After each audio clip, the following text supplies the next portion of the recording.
Hi, my name is Andrew, and I'd like to tell you the story of how I got stuck in the elevator with the girl I liked.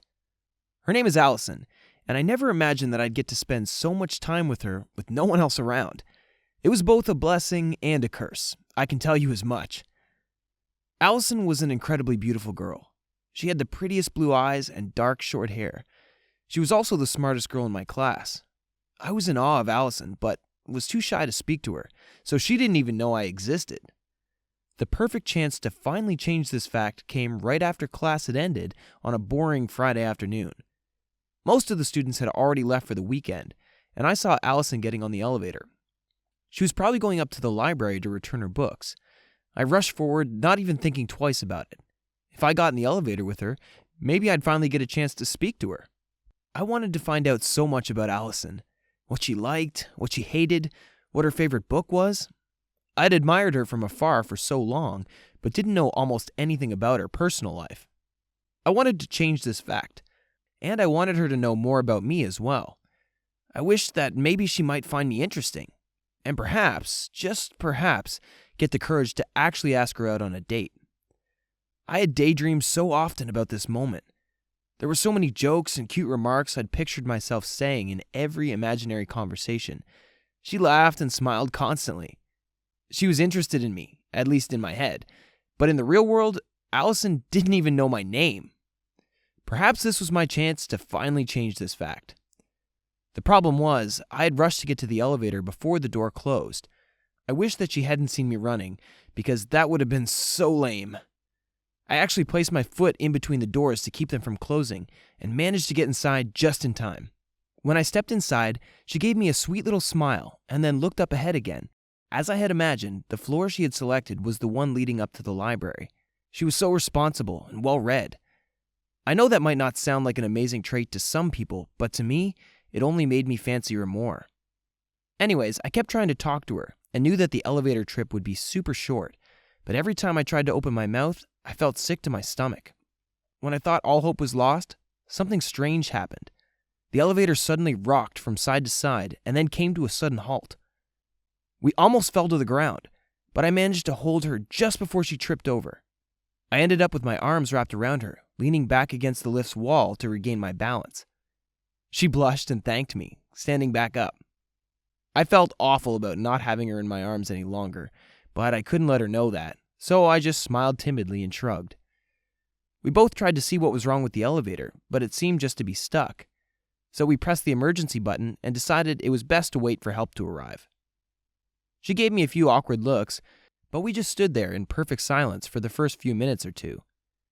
Finally, she introduced herself, and I pretended I didn't already know her name. I did tell her I thought I had seen her in a few of my classes, and she seemed surprised. Apparently, she had never even noticed me before. That kind of stung, but I shrugged it off.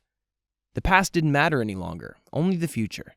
And if I played my cards right, there might be a future for both of us after all. The conversation was admittedly a bit awkward at first. We talked about our classes and the weather, and we kept getting stuck in these uncomfortable silences before one of us dared to speak again.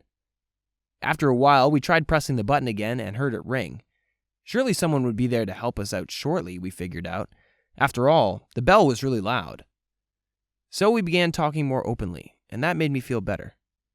She was really funny, just like I had imagined. But the problem was, minutes kept going by and no one came to help us. That was when we began to get really nervous.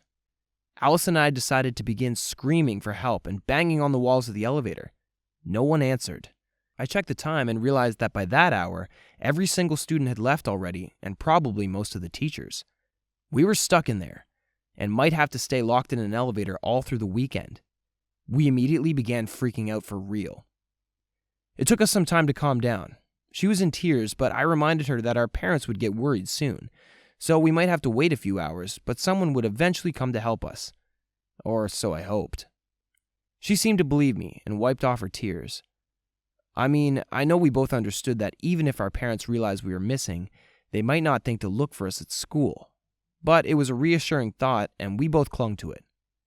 Panicking would only make a bad situation worse. I suggested we play a game to relax, and she agreed.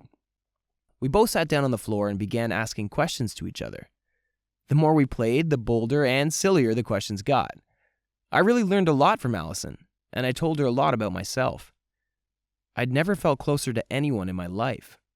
It seemed like the right time to admit my feelings for her had finally arrived. I was going to do it, at long last. I was going to tell Alison that I was in love with her, and I wanted to take her out on a real date. But before I managed to speak up, she suddenly blurted out that she was pregnant. I was in absolute shock. I asked her what she was talking about. Apparently, she'd been keeping that secret bottled up for 2 weeks, and she couldn't deal with it any longer. She needed to tell someone, and I seemed like such a sweet and trustworthy guy. Alison explained that she was dating this guy from another school, and she didn't even realize that she'd gotten pregnant until the morning sickness began. She tried telling him about it, but the guy was apparently not very nice. He once began joking about how he'd run away in a second if a chick ever tried to tie him down with a pregnancy trick. Yes, he used the word chick. What a girl like Alison was doing with a guy like that, I couldn't understand. She was sure that he'd think that she'd gotten pregnant to force him to marry her. She didn't dare tell him, and her parents would be super mad and disappointed with her. Alison told me she felt stuck, and she didn't know where to go for help. I told her that she didn't have to feel that way. It was a bump on the road, but she was smart and strong enough to pull through any adversity.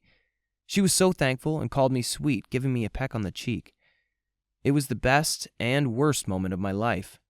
I enjoyed the kiss, but I also knew that she was going out with another guy now. So yeah, you can say it was a bittersweet moment. The problem was, it was already really dark outside, and no one had come looking for us. We were both really hungry and didn't know how long we'd be stuck in there. We were getting really worried again that no one would rescue us until Monday. I had a few crackers and a bit of leftovers from my lunch that I shared with Alison, and that ended up being our dinner. Teasingly, I told her that this was sort of a date, and she chuckled at my joke. I wasn't really joking, though, or at least I hoped I wasn't. We barely slept at all that night, too worried and scared to rest. She did place her head on my shoulder and took a short nap, though. Alison was so warm and smelled so good. It was so much temptation to have her there, so close to me. Morning arrived, and still there wasn't any sign that anyone was coming to rescue us.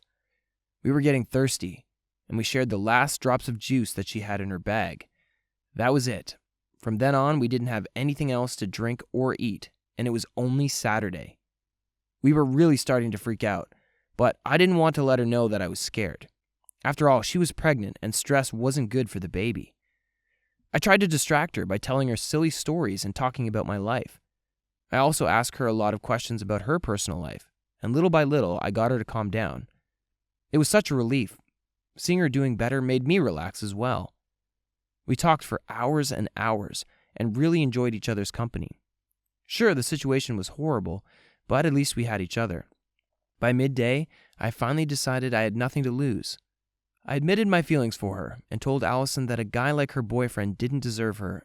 If she was with me, I'd help her take care of her baby. She was so surprised at first, but a moment later she smiled.